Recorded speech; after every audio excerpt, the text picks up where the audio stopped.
ఒక సిరాజు సిమ్రాన్ గురించి మాట్లాడుకుంటున్నాం. జ్యోతి గురించి మాట్లాడుకుంటున్నాం. దేశద్రోహులు కింద స్థాయిలోనే గుర్తుపెట్టుకుంటున్నాం. బట్ మొరార్జీ దేశాయ్ చేసిన ఒక తప్పుడు పని వల్ల దేశం ఎంత నష్టపోయింది అన్నటువంటి అంశానికి సంబంధించి ముచ్చట శ్రీనివాస్ గారికి సంబంధించిన ఒక కథనం చూద్దాం. ఇప్పుడు దేశమంతా ఇవే చర్చలు, ఇవే వార్తలు. ఆపరేషన్ సింధూర్, దూరదేశం పాకిస్తాన్ మీద యాక్షన్, ప్రధాని కీలక నిర్ణయాలు, మన రక్షణ వ్యవస్థల యుద్ధం తీరు, అన్నింటికి మించి ప్రెసిడెంట్ స్ట్రైక్స్, ఎక్కడెక్కడ ఉగ్రవాద స్థావరాలు ఉన్నాయనే సమాచారం, తెర వెనక మిలిటరీ ఇంటెలిజెన్స్ వంటివి ఎంతో పనిచేస్తే కానీ, అన్నీ క్రోడీకరించిన కంబైన్డ్ వర్క్ కనిపిస్తే కానీ యాక్షన్ సంపూర్ణం కాదు. ప్రణాళిక తెగించి పనిచేసే ఏజెంట్లను స్మరించుకోవాలి మనం భద్రంగా ఉంటున్నందుకు. కానీ ప్రధాని కుర్చీలో కూర్చున్నవాడు మూర్ఖంగా ఒక్క ముక్కలో చెప్పాలంటే పొలకేసిలా చేజేతిలో మన గూఢచర్య వ్యవస్థను దెబ్బతీస్తే, మన ఏజెంట్ల ప్రాణాలు పోవడానికి కారకుడైతే మనదెంత దౌర్భాగ్య వ్యవస్థ. ఎవరిని తిట్టుకోవాలి? ఆ ప్రధాని పేరు మొరార్జీ దేశాయ్. ఈ కథను ఈ తరం ఖచ్చితంగా చదువుకోవాలి. ఎందుకో కథ అంతా చదివి మీరే విశ్లేషించుకోవాలి. అవి స్వమూత్ర పానకాలరావు మొరార్జీ దేశాన్ని ప్రధానిగా ఉద్ధరిస్తున్న రోజులు. జనతా అనే అతుకుల బొంత పార్టీ ఇంద్ర వ్యతిరేకత అనే ఏకైక ఎజెండాతో ఏర్పడి అధికారం పొందిన రోజులు. అక్కడ పాకిస్తాన్లో భుట్టోను జైల్లోకి నెట్టి సైనిక తిరుగుబాటులో జియా కుర్చీ ఎక్కిన రోజులు. పాకిస్తాన్ అణు కార్యక్రమానికి శ్రీకారం చుట్టింది.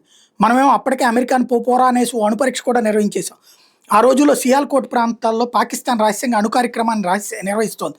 మన ఏజెంట్ల కష్టం మీద తెలుసుకున్నారు, కానీ పక్కాగా ఆధారం. ఎలా? అక్కడ సైంటిస్టులు తరచూ కేసు ఖండనానికి వచ్చే హెయిర్ డ్రెస్ షాపుని చూడగానే ఆలోచన తట్టింది. వాళ్ళ వెంట్రుకల్లో రేడియేషన్ అన్న వాళ్ళు ఉంటాయి కదా, సో అక్కడికి వెళ్ళి ఏవేవో వెతుకుతున్నట్టు నటిస్తూ మొత్తానికి కొన్ని వెంట్రుకలు పట్టుకొచ్చారు. రసాయన పరీక్షలు జరిపితే నిజంగానే రేడియేషన్ అన్న వాళ్ళు కనిపించి సో క్లియర్. ఓ కోర్టును వెతికారు. $10,000 బేరం కుదిరింది. మొత్తం అక్కడ ఏం జరుగుతున్నదో ప్లాన్ నక్షాతో, అంటే బ్లూ ప్రింట్తో సహా ఇవ్వడానికి ఒకడు ఒప్పుకున్నాడు. కానీ డబ్బులేవి?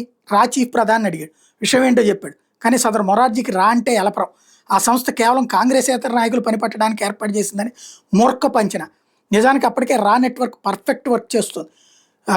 దాన్ని బ్రహ్మాండంగా డెవలప్ చేశాడు. కానీ $10,000 విదేశీ మార్గద్రవ్యం బాపత వ్యవహారం కావడం, అప్పటికి బడ్జెట్ పరిమితులు, ప్రధాని వ్యతిరేకత నేపథ్యంలో ప్రధాని అడగాల్సి వచ్చింది. ఓ మేజర్ ఆపరేషన్కి అనుమతి కూడా అవసరం కాబట్టి. కానీ అప్పటికే ఖర్చును 30% కోసేశాడు ప్రధాని.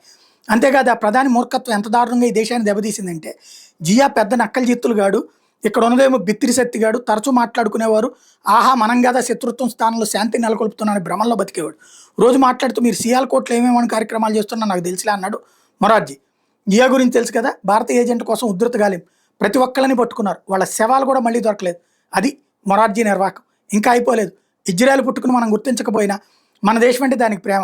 అప్పటికే ఇజ్రాయెల్ గూఢచార సంస్థ మొసాద్తో కలిసి ఏజెంట్లు పనిచేసేవాళ్ళు. పాకిస్తాన్లో అణుపరీక్షలు నివారించడానికి 1977లో ఇజ్రాయెల్ పాకిస్తాన్లోని అనుమానాస్పద ప్రదేశాలపై బాంబు దాడి చేయాలని కూడా రెడీ అయిపోయింది. కానీ విమానాల్లో ఇంధనం నింపుకోవడానికి ఇజ్రాయెల్ మన గగనతలాన్ని ఉపయోగించడానికి అనుమతి ఇవ్వడానికి మొరార్జీ దేశాయ్ నిరాకరించాడు. ప్రధాని గోయే హెడ్ అని ఉంటే కథ వేరేగా ఉండేది. మన గూఢచార సంస్థ తీవ్రంగా దెబ్బతిన్నది. ఇలా ఉద్ధరించినందుకే నేను పాకిస్తాన్ తన దేశ అత్యున్నత పౌర పురస్కారం నిషాన్-ఏ పాకిస్తాన్ ప్రదానం చేసింది తనకి. కర్మ. ఇందర్ కుమార్ గుజ్రాల్ ప్రధానమంత్రి ఉన్నప్పుడు చురుగ్గా పాకిస్తాన్లో పనిచేసే భారత ఏజెంట్ల పూర్తి పేర్లు, చిరునామాలు పాకిస్తాన్కి చెప్పారని సీనియర్ జర్నలిస్ట్ ప్రదీప్ సింగ్ ఒక టీవీ కార్యక్రమంలో పేర్కొన్నాడు. హమీద్ అన్సారీ ఇరాన్లో రాయబారిగా ఉన్నప్పుడు ఆయన ఇరాన్కు భారత ఏజెంట్ గురించి సమాచారం ఇచ్చాడు. ఆ 2 దేశాలు మన ఏజెంట్లందరినీ చంపాయి.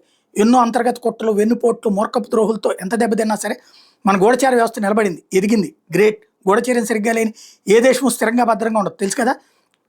అధికార పక్షంలో ఎవడున్నా, ప్రతిపక్షంలో ఎవడున్నా దేశ భద్రతా రక్షణకు సంబంధించి పరిణతితో కూడిన వ్యవహార ధోరణి అవసరం.